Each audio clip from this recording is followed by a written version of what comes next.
Let's look live at Capitol Hill right now, where lawmakers in the House have one big question, and that's who's going to hold the power in the House as they await the results for the final 19 House races. So CBS News continues to characterize House control as leaning Republican. Democrats would need a net gain of 4 seats to win a House majority. 19 races not called at this hour, and a lot of those races still considered a toss-up. In fact, at least 11 House seats changed parties over this election. So it is a changing landscape, and of course a lot of people biting their nails over this one. Let's go live to CBS News correspondent Scott MacFarlane. Scott, we know as congressional correspondent you look at this and you really get down to the science of this. This is orientation week for those new members. So how does this affect those who are there saying, hello, my name is, and I'm new to the group? Yeah, California really holds so many cards in so many ways when it comes to the U.S. House. California is still accepting mail-in ballots. As long as they were postmarked by Election Day, they can arrive tomorrow and still be counted. So the results, the tabulations, and the projections in California are sluggish by design. So the majority of the U.S. House likely can't be determined or measured until everything in California is counted. So at this moment, it appears Republicans are projected or on a trajectory to win, but there are more races still to be decided and nothing is final yet. Let's put that aside. New members of Congress, the representatives-elect, are arriving here right now for orientation, which begins tomorrow and runs through the week. And these are important sessions. Orientation is not just how to find the men's room and ladies' room and how to find the committee rooms. It's how do you function in this very new job that you've never had before. This is a distinctively difficult job because all 435 members of the U.S. House, all 100 members of the U.S. Senate are not just federally elected representatives. They basically operate their own small business. They have to hire their own staff, figure out their own operations. They run somewhat independently. There's a lot of training, there's a lot of learning, and that does begin as early as tomorrow. For those still to be decided races, those few in California, the ones we're still waiting on in Arizona, and the really close races that may go to a recount, there'll be some late arrivals for orientation.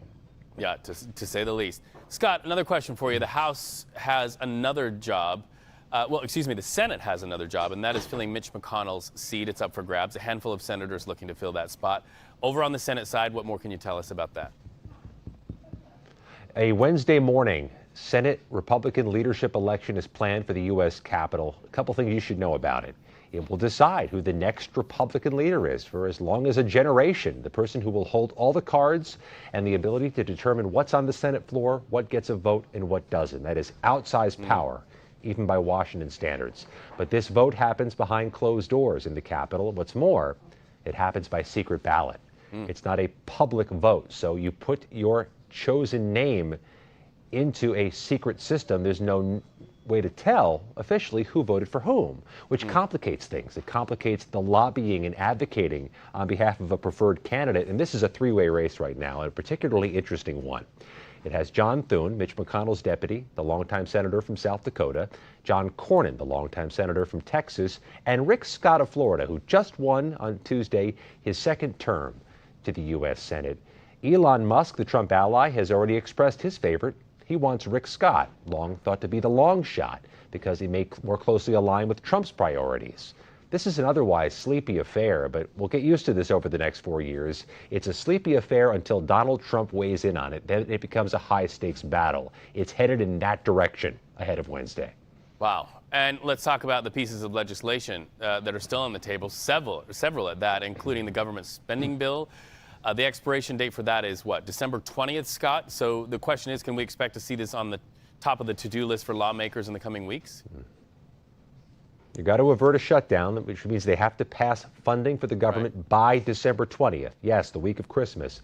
Every indication is they'll find another short-term deal just to keep the government open until 2025, until the all-Republican, likely, federal government. If the House goes to Republicans, the Senate's already there, the White House is already there, they can get in lockstep and synchronize their own government funding plan. When you have one party ruled in Washington, one thing usually falls off the table: the threats of government shutdowns and debt ceiling crises. This may be the last showdown for quite a while. All right, so we can file that graphic away, maybe for a little while at CBS News. Scott MacFarlane, always great to talk to you. Thank you so much.